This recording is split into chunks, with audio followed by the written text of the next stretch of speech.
교회 밖으로 나가게 되면 우리는 보냄받은 교회로, 우리는 움직이는 교회로 그리스도의 뜻을 따라 살아가는 사람들입니다. 그래서 우리가 이런 관점에서 우리가 보냄받은 선교사로서 어떻게 살아야 할까, 이 이야기를 나누고자 합니다. 그 중에서 오늘은 다니엘에 대한 이야기를 나눌 건데, 혹시 이 네 명의 공통점이 뭔지 아십니까? 너무 초등학교 2학년 같은 질문이죠. 몰라요? 아니에요. 예, 이름이 다니엘이죠. 맞습니다. 이름이 다니엘입니다. 우리가 이스라엘 사람도 아닌데 다 한국인하고 뭐 외국인이잖아요. 왜 이렇게 다니엘이라는 인물이 많을까요? 그만큼 다니엘이라는 인물이 믿음의 사람들이 보기에 뭔가 매력적인 인물이 아닌가 하는 생각이 들어요. 다니엘은 이스라엘 역사 속에서 굉장히 아픈 역사 속에 살았던 인물 중에 한 명입니다. 배경을 잠깐 살펴보겠습니다. 오늘 말씀 1장 1절에 보면은 다니엘이 어떤 시대에 있었냐면 유다와 여호야김이 다스린 지 3년이 되는 해에 다니엘은 있었습니다. 여러분 혹시 여호야김이라고 기억나십니까? 혹시 들어본 적 있으십니까? 처음 들어보십니까 혹시? 예, 제가 지난번 설교 때 여호야김 이야기를 했었죠. 고개 안 숙이셔도 됩니다. 예, 고개 안 숙이셔도 됩니다. 이 시대에 활약하던 선지자 하박국에 대한 이야기를 한번 나눈 적이 있었습니다. 그 어떤 일이 있었냐면 이 일이 있기 150년 전에 고대 근동 지방의 패권을 가졌던 나라가 누구냐면 아수르라는 나라입니다. 아수르라는 나라가 잡고 있었는데 그 황제 아수르바니팔이라는 황제가 있었는데 그 황제가 죽고 나서 갑자기 급격하게 아수르의 패권이 약해지게 됩니다. 그러면서 아수르보다 훨씬 작았던 어떤 바벨론이라는 나라가 아수르의 수도 아수를 정복하게 되고 나중에 우리가 잘 알고 있는 그 요나가 갔던 그 지역이 어디죠? 니느웨도 정복하게 됩니다. 그러면서 이 제국의 패권을 바벨론이 쥐게 되는 거죠. 우리나라 그 옛날에 뭐죠? 고구려 백제신라 땅 얻기 하는 거랑 똑같은 거예요. 그래서 바벨론이 그 고대 중동 지방의 패권을 잡게 됩니다. 그러는 중에 유다왕 여호야김은 여기 붙었다 저기 붙었다 하다가 결국에 바벨론 왕인 느부갓네살이라는 왕의 심기를 건드리게 됩니다. 근데 느부갓네살 왕 들어봤어요? 예, 막 그 왕 중에 가장 어린 왕은 뭐 몇 살 이렇게 하는데 느부갓네살 그래서 정죠? 예, 느부갓네살 왕입니다. 그래서 느부갓네살 왕을 막 심기를 건드리니까 열받아서 유다 즉 이스라엘을 침공하게 됩니다. 그런데 이 일에 대해서 성경이 어떻게 기록하고 있느냐, 우리 1장 2절을 함께 읽어보겠습니다. 시작. 주께서 유다 왕 여호야김과 하나님의 전 그릇 얼마를 그의 손에 넘기시매 그가 그것을 가지고 시나이 땅 자기 신들의 신전에 가져다가 그 신들의 보물 창고에 두었더라. 아멘. 유다 왕 여호야김과 하나님의 전, 하나님의 성전의 그릇 얼마를 그 느부갓네살의 손에 넘겼는데 그걸 하신 분이 누구라고 성경이 이야기하고 있죠? 주님이라고 이야기하고 있습니다. 주님은 누구시죠? 하나님이십니다.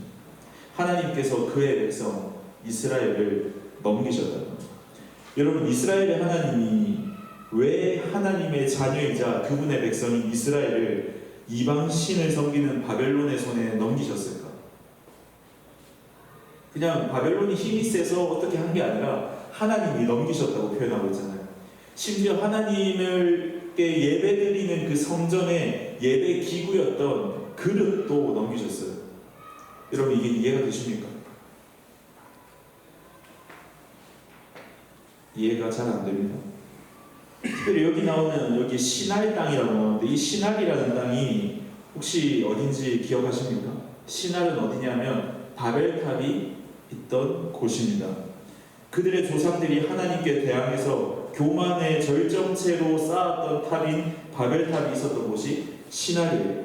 근데 겨우 몇백 년 후에 아브라함이라는 사람을 택하셔서 하나님께서 그 모든 것을 뒤집으시고 적과 꿀이 흐르는 땅인 가나안을 오게 하셨는데 그 모든 것이 한순간에 다시 뒤집어져서 다시 시날로 돌아가고 있는 거예요. 하나님을 향한 죄악이었던, 하나님을 향한 어떤 죄악의 대표격인 그 시날로 돌아가고 있는 거예요. 여러분 이 기독교의 역사 속에서 하나님에 대해서 공부하는 신학이라는 학문이 있어요. 하나님이 어떤 분이신가? 하나님에 대해서 이야기하는 항목입니다. 근데 이 신학에 발달하는 과정이 있는데 언제 가장 많이 발달했는지 혹시 아십니까? 언제 이 하나님에 대한 질문들이 많이 쏟아졌냐면 참 아이러니하게도 언제냐면 이 사람 혹시 누군지 아세요? 제일 오른쪽에 있는 사람? 네, 히틀러. 세계 2차 대전 이후입니다. 세계 2차 대전이 어떤 때였냐면 히틀러라는 독재자 때문에 시작된 이 전쟁에서 무려 1200만 명이라는 사람이 죽고 나서야 끝이 난 전쟁입니다. 인류 역사상에 가장 뼈아프고 아픈 기억 중에 하나입니다. 6년 동안 지속되는 이 전쟁 속에서 많은 그리스도인들은 생각했습니다. 하나님은 살아계십니다. 살아계시다면 어떻게 이런 전쟁이 일어날 수 있는가? 하나님은 선하신 분이신데 어떻게 이렇게 끔찍한 전쟁을 두고 보시는가? 정리하자면 이런 거죠. 신은 정의로운가? 또 여러분 아우슈비츠 수용소라고 아시죠? 안내의 일기. 거기 아우슈비츠 수용소에서 정말 끔찍한 대량 학살들이 일어났는데 거기에서 일했던 600명 정도의 사람들이 그리스도인이었습니다. 예수님을 믿는 사람들이 거기서 많은 사람들을 죽였습니다. 어떻게 믿는다고 하는 하나님을 믿는다는 사람들이 그런 악한 일을 할 수 있을까? 왜 그리스도인의 삶은 그들이 말하는 믿음을 쫓아가지 못하는가? 이런 질문들이 아주 많이 생겨나면서 하나님에 대한 질문들이 엄청나게 쏟아지기 시작했습니다. 여러분 이런 하나님에 대한 질문, 하나님에 대한 궁금함 이런 것들을 두 글자로 뭐라고 하시는지 아십니까 혹시? 기도라. 우리는 기도에 대해서 너무나 어떤 관념적인 생각을 가지고 있어요. 기도하면 뭐 하나님한테 이것도 해주시고 저것도 해주시고 고맙고 아주 고급스러운 걸 주여 해주시옵고 뭐 이런 걸로 생각하지만 사실 기도는 이런 거예요. 하나님 왜 이렇죠? 하나님한테 묻고 따지는 게 기도입니다. 지금 다니엘이 살고 있던 이 시대도 그래요. 나라가 망한 시대입니다. 절망의 시대입니다. 그래서 많은 선지자들, 에스겔이라는 선지자, 예레미야, 하박국 등의 선지자를 포함한 많은 사람들이 어떻게 하나님께서 자신의 언약 백성인 우리를 버리실 수가 있느냐? 하나님을 예배하는 성전이 있는 우리를 어떻게 버리실 수 있느냐? 이런 질문들이 굉장히 많이 등장했던 시대입니다. 우리 삶도 그런 것 같아요. 우리는 하나님을 믿고 그분의 사랑을 경험하고 살아가요. 그렇게 신앙은 굉장히 아름다워요. 하나님을 사랑한다는 건 굉장히 아름답고 정말 벅찬 어떤 감동을 주는 그런 거죠. 근데 우리가 살아가는 삶의 자리에서는 삶이 그렇게 아름답고 벅차오르고 감동적이지만은 않은 것 같습니다. 우리가 하나님을 잘 믿겠다고 결심하면서 말씀을 지키려고 하면 세상은 말씀이 말하는 방법과 반대의 이야기를 합니다. 그래서 마치 믿음과 삶은 별개의 문제인 것처럼 느껴집니다. 때론 내가 믿음을 지키기 위해서 했던 행동으로 인해서 세상에서 불이익을 감수해야 되는 경우도 있습니다. 이 목사님 계에서 아이돌이 있어요. 엄청 유명한 팀 켈러라는 목사님이 있는데 이분이 그리스도인, 이 시대에 살아가는 그리스도인에 대해서 이렇게 이야기합니다. 우리는 그리스도인이 된다고 해도 사회적으로 아무런 유익이 없는 새로운 시대에 접어들었다. 유익은커녕 오히려 대가가 따른다. 많은 곳의 문화가 점점 신앙에 대해 적대적으로 변해간다. 점점 더 많은 국가에서 하나님, 진리, 죄, 내세에 관한 개념이 사라지고 있다. 이제 사람들에게 기독교는 불쾌할 뿐 아니라 이해할 수 없는 것이 되어가고 있다. 여러분 살아가면서 이런 거 느끼지 않습니까? 예, 저도 느낍니다. 그래서 오늘 우리가 나누고자 하는 이야기는 이겁니다. 이런 시대를 살아가는 우리는 어떻게 살아야 할까? 우리는 도대체 어떤 스탠스를 가지고 이 시대를 해석하고 살아가야 할까? 우리가 이 질문을 기억하면서 오늘 말씀을 좀 살펴봤으면 좋겠습니다. 그런데 이런 상황 속에서 바벨론 왕 느부갓네살은 굉장히 특이한 정책을 펼칩니다. 어떤 정책을 펼치냐면 이스라엘 중에서 막 노예를 끌어오는 게 아니라 이스라엘의 왕족이나 귀족들 그 중에서도 어떤 몸에 하자가 없고 얼굴도 잘생기고 문제도 없고 지혜가 많고 지식도 많은 똑똑한 어린 소년들을 뽑아서 옵니다. 그 소년 중에 누가 있느냐 하면 다니엘이 있습니다. 그리고 그들에게 자기 나라의 학문과 언어를 가르쳐요. 바벨론의 학문을 가르치고 바벨론의 언어를 가르칩니다. 그렇게 3년 동안 키워요. 그러고 나서 어떻게 하느냐 하면 바벨론을 위해서 일하는 사람으로 만들려고 하는 겁니다. 되게 똑똑하지 않아요?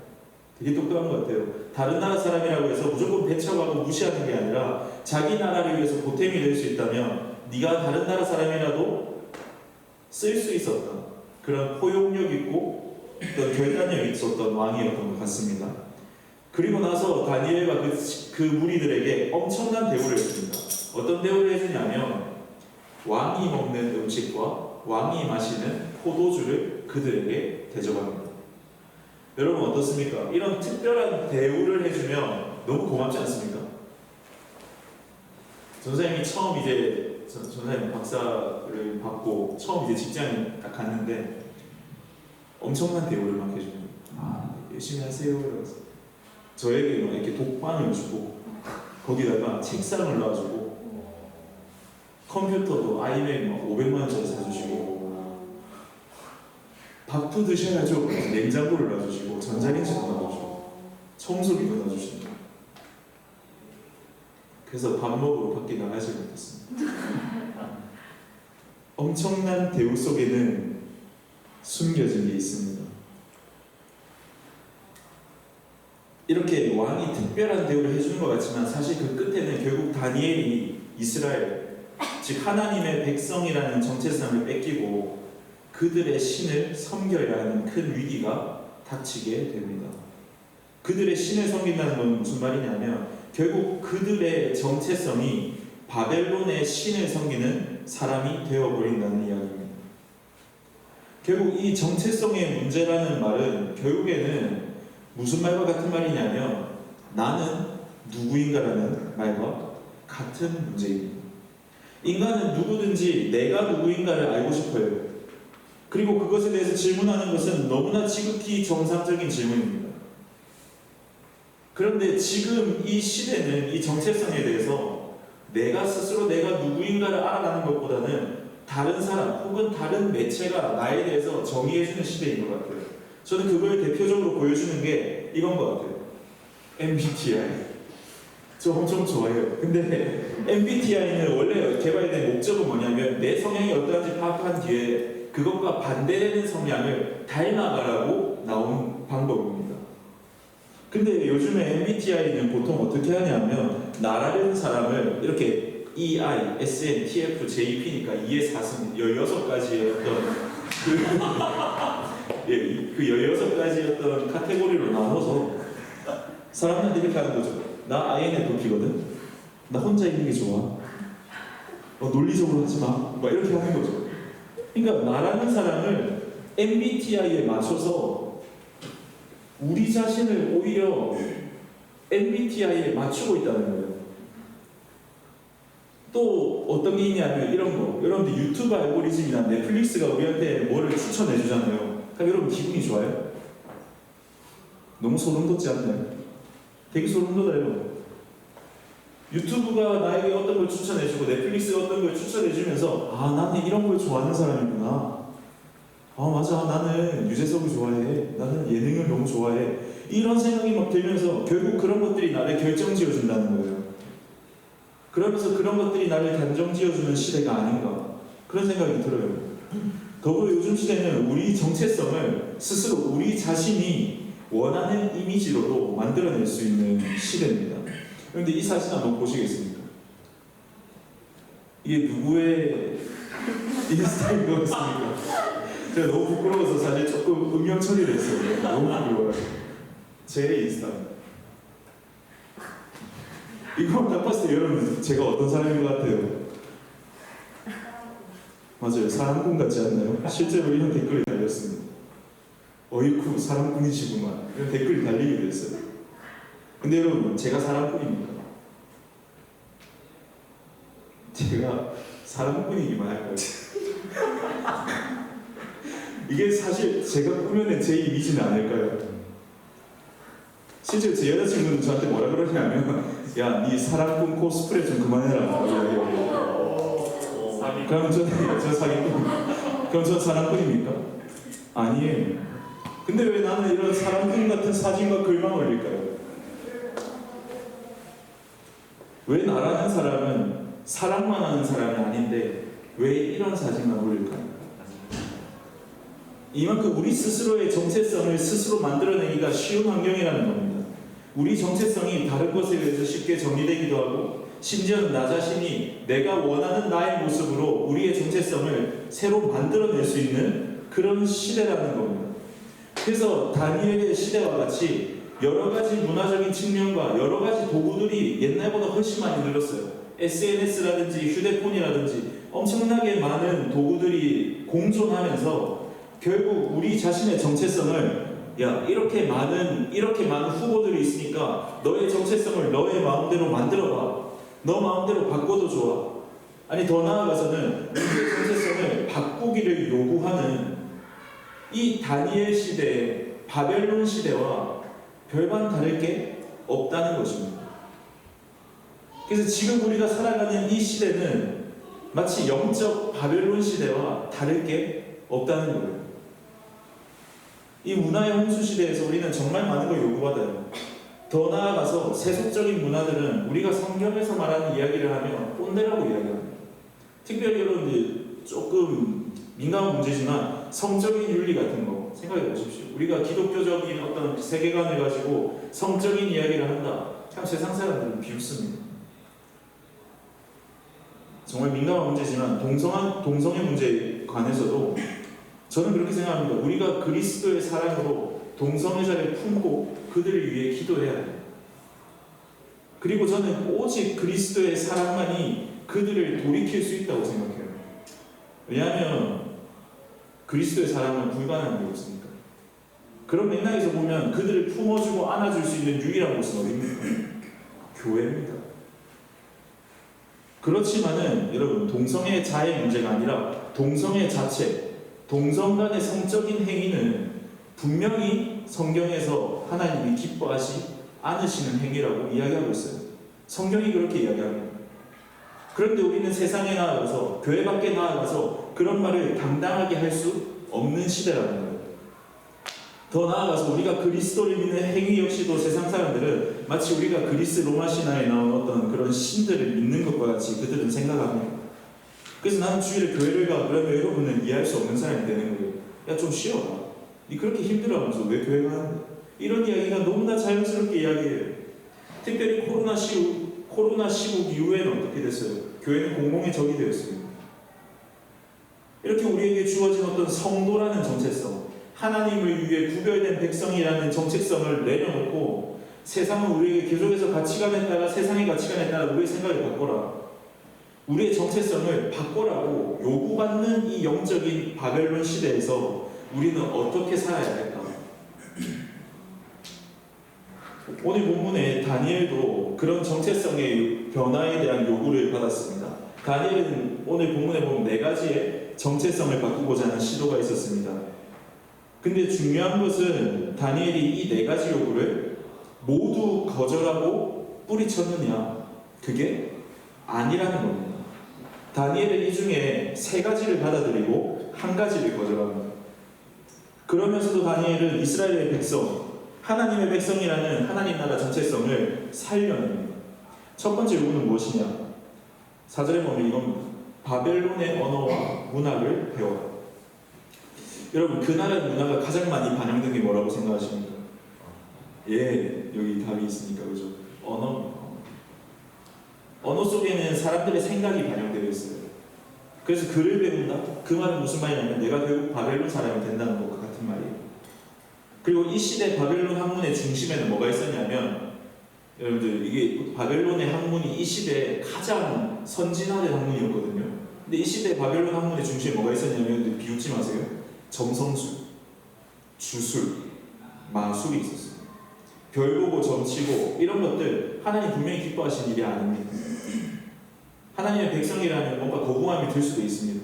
그렇지만 하나님만에 따르고 하나님의 말씀만을 향해야 했던 다니엘의 세계관과는 전혀 다르지만 다니엘은 어떻게 하느냐? 이것을 받아들입니다. 두 번째 요구는 무엇이냐면 5절에서 바벨론을 위해 일하는 것입니다. 바벨론의 왕을 위해서 일하는 겁니다.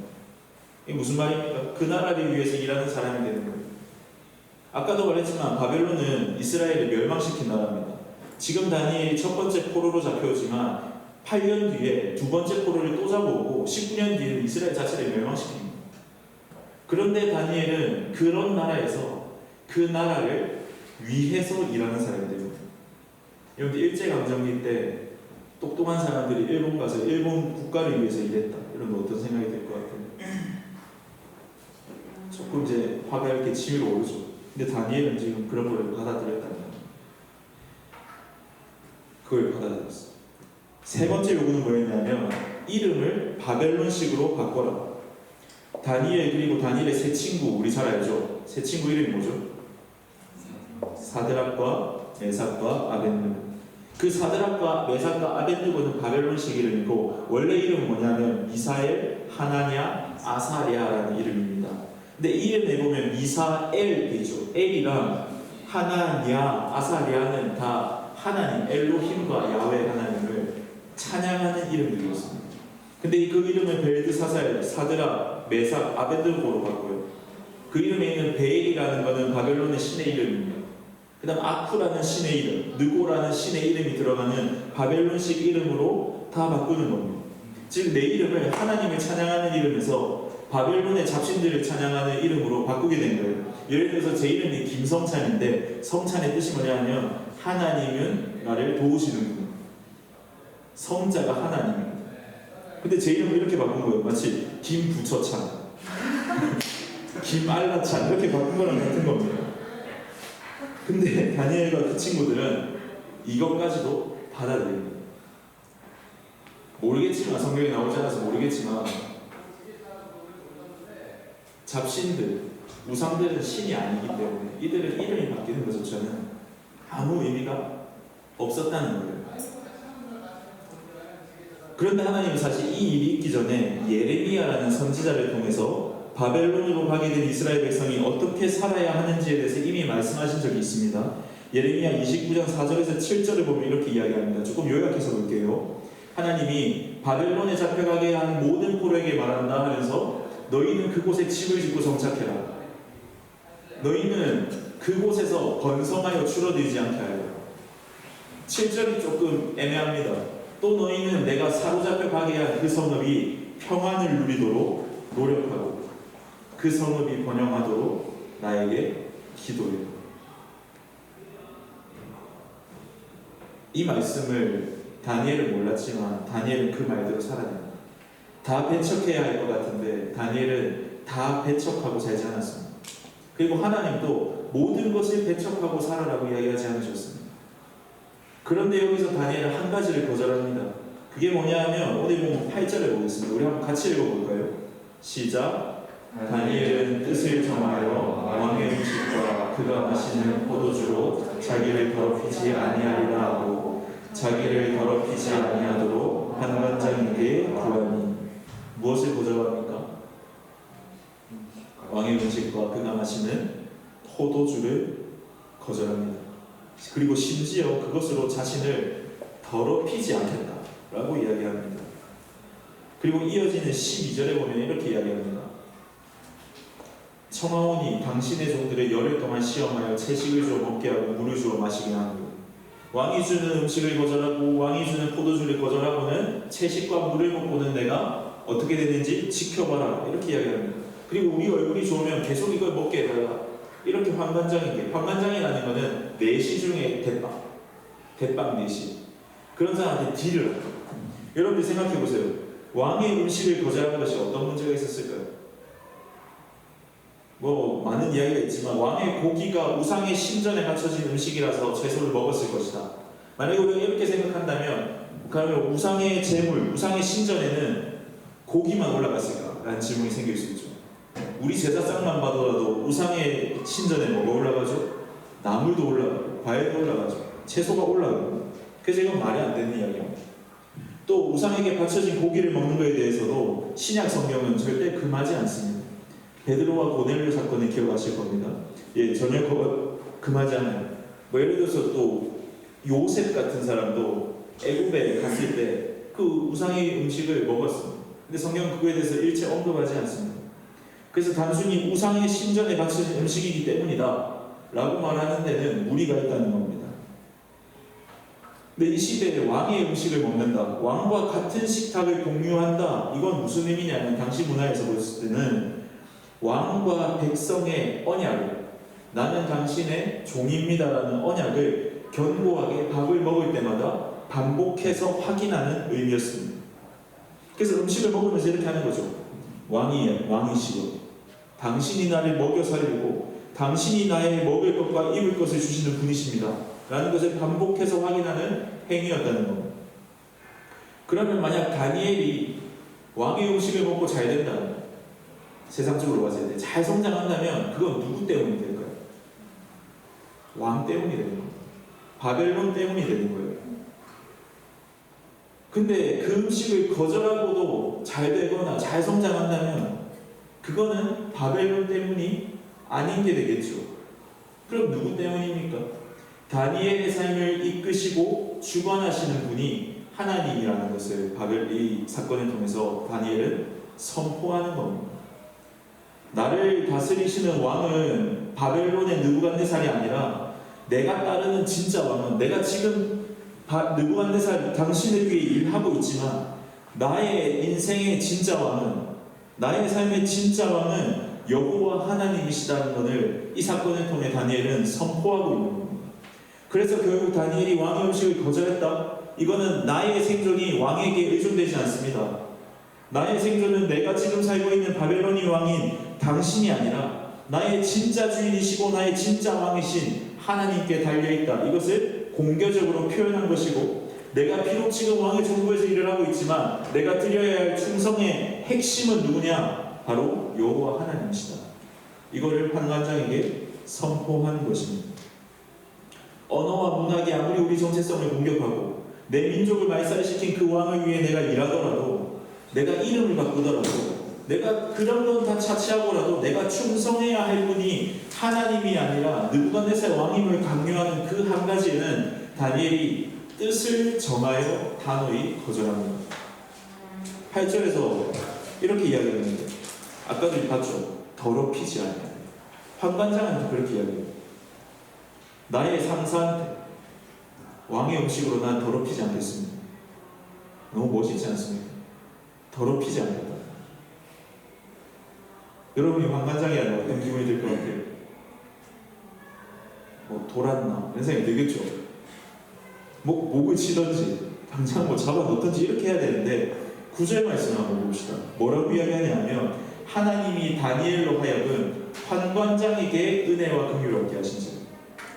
하나님에게 은혜와 긍휼이라는 단어는 하나님과 어울리는 거 아닙니까? 근데 다니엘에게 은혜와 긍휼을 얻게 하신 자.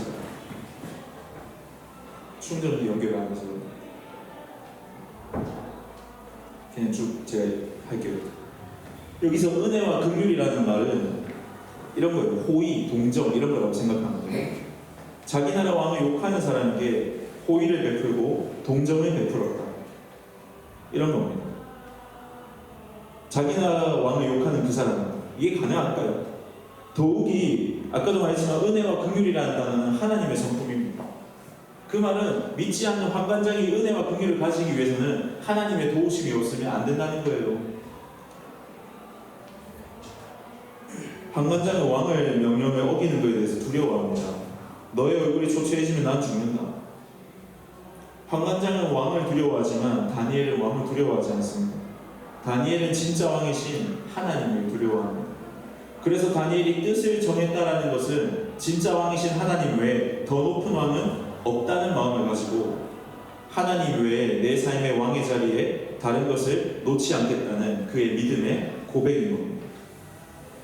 이처럼 우리의 정체성을 바꾸려는 여러 가지 시도 앞에서 우리가 하나님의 백성으로 살기로 작정할 때, 뜻을 정할 때, 하나님을 믿지 않는 사람을 통해서도 우리에게 믿음을 지킬 수 있는 도움을 주시는 분이라는 걸 우리는 기억해야 돼요. 그리고 실제로 11일 후에 그들의 얼굴이 좋아져서 그들은 계속 믿음을 지킬 수 있었습니다. 우리가 믿음을 지키기로 결단할 때, 뜻을 정할 때 하나님은 우리가 믿음을 지킬 수 있는 외부적인 환경과 내부적인 의지와 힘을 주시는 분이심을 우리는 기억해야 합니다. 다니엘은 이방 나라 살면서 그들의 문화를 무조건적으로 개척하지 않았어요. 그들의 언어와 학문을 배웠고 그들의 나라가 잘 되기 위해서 살았습니다. 이름도 바벨론시로 바꿨어요. 이제 우리의 삶으로 좀 적용해 볼까요? 우리도 이 땅에 살면서 많은 문화들을 접하면서 삽니다. 우리는 그런 문화들을 모두 배척하고 살 수 없어요. 모든 문화가 기독교를 위해 존재할 필요도 없어요. 그래서 우리는 그런 문화 속에서 문화를 적절히 수용하면서 살아야 됩니다. 근데 중요한 것이 있습니다. 오늘 다니엘이 보여준 것 같이 우리는 대한민국에서 살고 있어요. 이 땅이 만들어낸 여러 가지 사회와 문화 속에서 살아가고 있지만 우리의 제1의 가치관이자 유일한 정체성이 내가 하나님의 자녀랍니다. 이것을 가지고 있어야 됩니다. 내가 하나님의 자녀이기 때문에, 내가 하나님이 다스리시는 나라의 백성이기 때문에 우리는 우리의 삶의 주인이시자 우리가 따라야 할 하나님의 자리를 위협하고 하나님 말고 다른 것을 따르라고 하는 세상의 유혹 앞에서 단호하게 뜻을 정해서 살아드려야 합니다. 다른 말로 말하면 이런 거예요. 세상 속에서 하나님의 자리를 침범하는 것들을 잘 분별해낼 수 있는 분별력이 필요하다는 겁니다. 그래서 이 영적 바벨론 시대에서 우리가 주의 자녀라는 정체성을 가지고 살 수 있는 첫 번째 방법은 바로 분별입니다.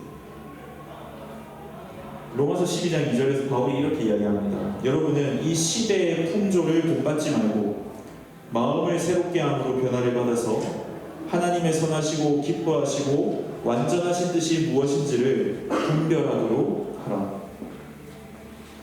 분별한다는 건 이런 거예요. 우리가 어떤 일을 볼 때 이 일이 하나님이 기뻐하시는 일인지, 무엇이 하나님의 선하신 일일까, 더 나아가서 이 일을 하는 나의 마음의 동기가 정말 하나님을 위해서일까, 이것을 날마다 고민하고 추려내려는 것입니다. 더 나아가서 우리는 다니엘이 환관장에게 왕의 음식이 아니라 채소와 물이라는 대안을 제시했던 것처럼 이 시대의 문화에 우리는 대안을 제시하고 악으로 달려가고 있는 세상의 일들을 변혁하는 문화의 변혁자가 되어야 됩니다.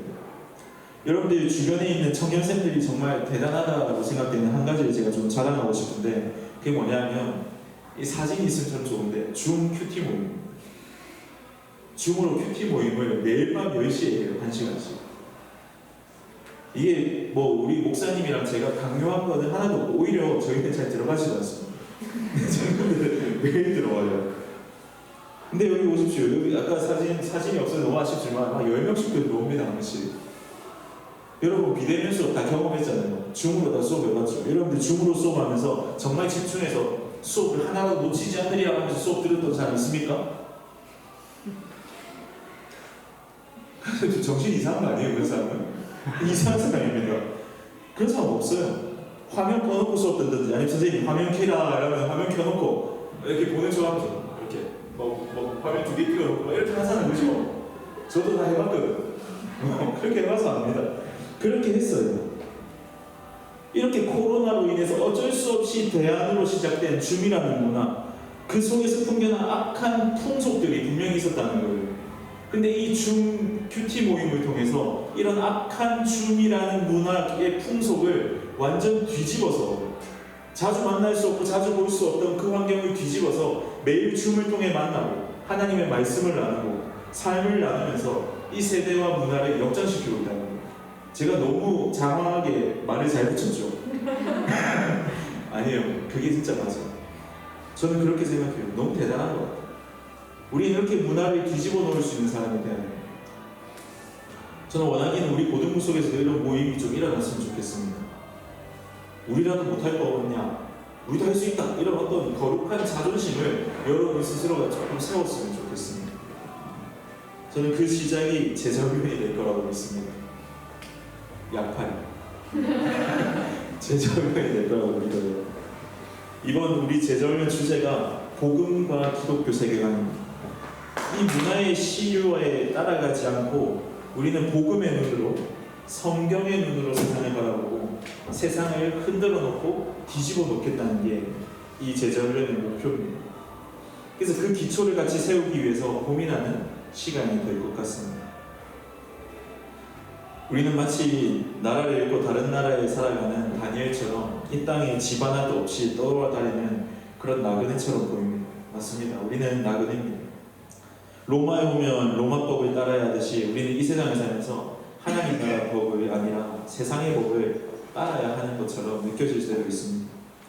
그래서 이런 세상 속에서 우리가 하나님 나라 백성이라는 정체성을 가지고 살기에는 세상이 너무 팍팍하게만 느껴질 수 있어요.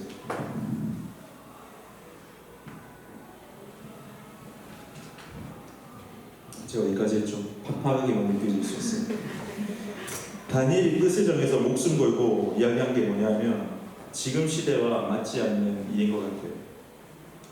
그냥 그거 음식 한번 먹어주는 거지. 근데 중요한 거는 그거 한번 먹어주면 우리는 끝납니다. 다 잃습니다.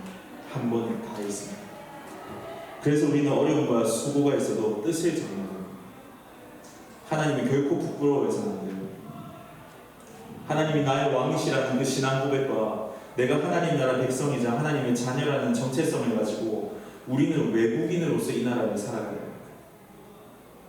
우리의 충성과 혼신이 느부갓네살 왕이 아니라 오직 하나님께만 드려지도록 이 세상의 문화와 세상이 우리의 우상이 되는 것이 아니라 오직 우리의 모든 것은 하나님께만 드려지도록 우리는 뜻을 정해야 합니다. 그리고 우리는 그 뜻대로 살 수 있습니다. 왜냐하면 우리는 그 어려움과 수고를 이길 수 있는 힘이 있기 때문이에요. 그게 뭐냐면 바로 하나님은 우리 앞서서 일하고 계신다는 거예요. 하나님이 우리 앞서서 일하고 계신다는 그 사실이 우리를 이끌어 가십니다. 여러분 아까 다니엘 1장에서 계속해서 빌드업하는 게 기억나십니까? 1장 2절에서 바벨론에게 이스라엘을 넘기신 분이 누굽니까? 하나님이셨어요. 황관장에게 은혜와 긍휼을 얻게 하신 것, 황관장에게 은혜와 긍휼을 얻게 하신 게 누구죠? 하나님이셨습니다. 우리는 외국인으로 거류민으로 나그네로 이 땅에 살아가고 있지만 우리가 꼭 기억해야 될 건 뭐냐면 우리가 바벨론에 있든 이 땅에 있든 우리가 어디에 있든 이 나라를 창조하시고 이 세계, 이 열방 전체를 창조하시고 다스리시는 진짜 주인은 창조주 하나님이라는 거예요. 결국 이 바벨론과 같은 이 땅도 하나님이 다스리고 계시다는 걸 기억해야 됩니다. 왕이 다스리는 것 같지만 세상의 악한 문화가 다스리고 있는 것 같지만 그 위에 모든 것을 주관하시는 분은 하나님이십니다.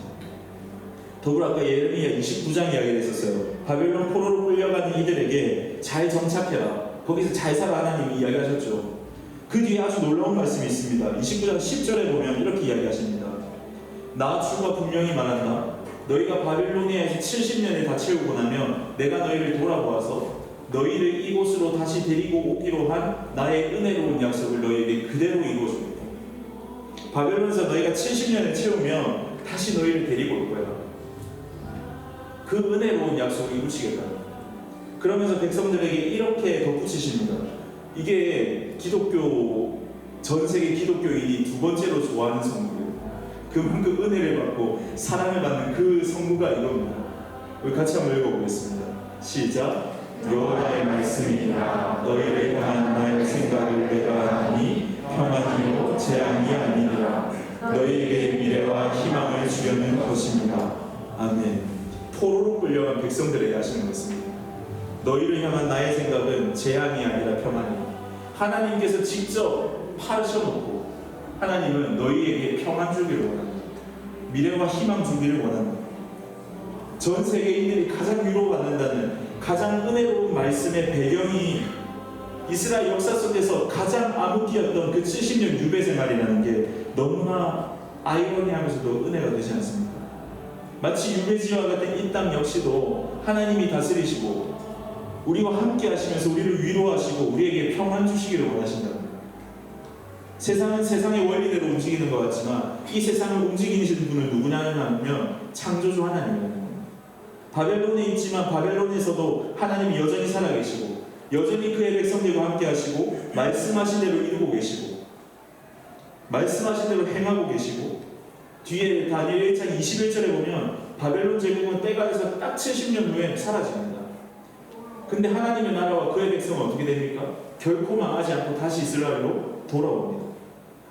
그리고 거기서 예수 그리스도가 탄생하고 그리고 그 끝에 우리가 있습니다. 그러면서 우리에게 미래와 희망을 주시는데 그 미래가 무엇이냐? 이 땅에서 외국인으로 살아가는 우리가 진정 돌아가야 할 나라가 어디 있냐? 우리 히브리서 11장 16절을 보면은 그곳이 바로 하늘에 있다고 이야기하고 있습니다. 우리가 흔히 말하는 천국입니다. 우리의 시민권은 바벨론 이 땅에 있는 것이 아니라 하늘에 있습니다. 우리는 하늘 백성입니다. 우리는 예수 그리스도의 나심으로 이미 시작된 하나님 나라의 백성으로 이 땅에 살아가고 있어요. 이 땅에서 열심히 살아가면서 하나님과 반대되는 세상의 문화를 변형하며 이 땅을 치유하면서 살아가고 있습니다. 그런데 이게 끝이 아닙니다. 그 끝에는 무엇이 있냐면 장차 올 하나님 나라가 바로 천국이 우리를 기다리고 있다는 사실입니다. 우리가 그 나라에서 왕노릇하면서 하나님과 더불어서 영원토록 행복하게 살 것입니다. 그것이 바로 우리의 미래이자 희망입니다. 우리는 한 발이 이 땅에 걸치고 한 발을 하늘에 걸치고 하늘의 뜻을 따라 사는 사람입니다. 말씀을 정리하겠습니다. 오늘 말씀 너무 길고 어려웠죠. 미안합니다. 다니엘은 왕의 음식을 거절하면서 나는 바벨론 나라에 살아가지만 나의 진정한 왕은 하나님이심을 선포한 사람입니다. 그래서 바벨론이라는 외국에서 하나님 나라 백성의 정체성을 지키면서 살아갔습니다. 그래서 여러분들 이 땅에서 삶이 결코 의미 없지 않아요. 우리가 이 땅에서 세상의 문화를 분별하면서 문화를 변형하면서 사는 것은 결국 하나님 나라를 세워가는 겁니다. 우리의 즐거움을 따라서 이 세상에 휩쓸려서는 결단코 안 됩니다. 우리의 모든 행위와 우리의 모든 일은 하나님의 영광을 위한 것이 되어야 되고 하나님이 기뻐하시는 일이 되어야 됩니다. 그래서 베드로는 이렇게 이야기합니다. 사랑하는 여러분, 나는 나그네와 고류민 같은 여러분에게 권합니다. 영혼을 거슬러 싸우는 육체적인 정욕을 멀리하십시오. 우리는 하나님을 기쁘시게 하는 분별에 용기를 내어서 뜻을 정해야 합니다. 우리의 즐거움보다 우리를 만족시키는 육체적인 행동보다 하나님이 기뻐하시는 뜻을 따라서 살아가야 합니다. 이 말씀을 이렇게 정리하고 싶습니다. 우리가 하나님 나라를 완성하는 그날까지 정말 어렵고 힘든 일이라고 할지라도 하나님이 우리에게 주시는 마음은 무엇이냐면 평안이며 미래의 희망입니다. 그거 여러분들 잊지 않았으면 좋겠어요. 그리고 다니엘 혼자 간 게 아니에요. 믿음의 동역자와 같이 갔어요. 하나니아, 미사엘, 아사랴라는 동역자가 있었어요. 여러분 옆에 한번 보시겠어요? 우리 청년들은 호박이라고 하는데 하나니아는 다 있습니다. 우리 친구 한번 쳐다보고 한번 손잡고 한 번씩 웃어주십시오. 이렇게 하면서 같이 가자. 같이 가는 거. 하나님 나라가 완성되는 그날까지 우리는 뜻을 정해서 믿음을 다하면서